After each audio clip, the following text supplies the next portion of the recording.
Bizde kеше bir жиында болдық, сүндет той екен. Сонда байқаған келген адамдардың бәрі айтып жатыр, баланың мұсылман болғаны құтты болсын деп жатыр. Соны мен айтар едім, енді ол адамдармен сұхбаттасқан жоқпын мен.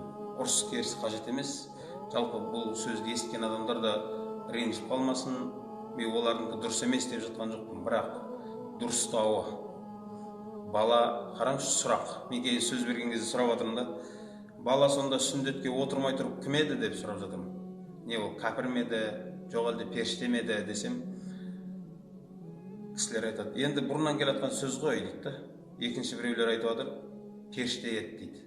Мен айтамын да, бала адам періште болса, ол денесін қырықтырып адамға айналып нең бар деймін да, періште болып жүре берсе одан да.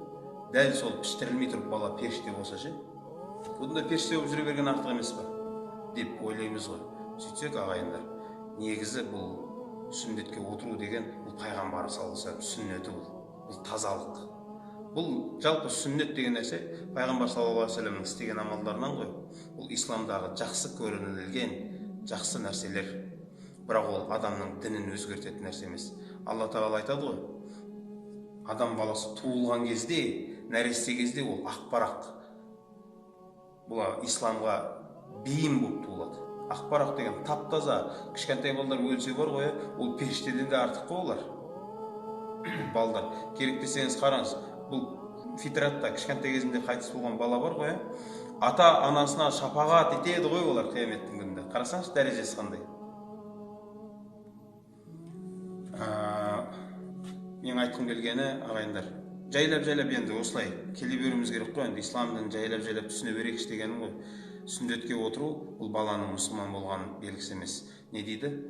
Соның орнына атқа қонғаның құтты болсын, жігіт болғаның құтты болсын десе қалай болады? Енді анау өзіндегі жауапкершілікті сезінсін да. Не үшін атқа отырғызады баланы? Атқа отырғызғандығы уже сен батырсың, болды, сен жігітсің енді.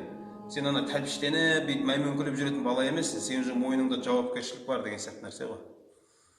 Сол нәрселерді жүрген жерімізде дұрыс түсіндіре жүрейік.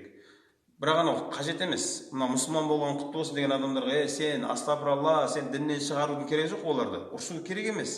Жай ғана, ата, не болмаса көке, дұрыстауы, бұл бала сүндетке отырған, бұл пайғамбардың сүннетін орындады. Бұрын аталарымыз мұсылманшылық бопты ғой деген нәрсе бар ғой. Бұл мұсылмандардағы бір мейрам екен ғой деген сияқты. Бұл мұсылманшылық.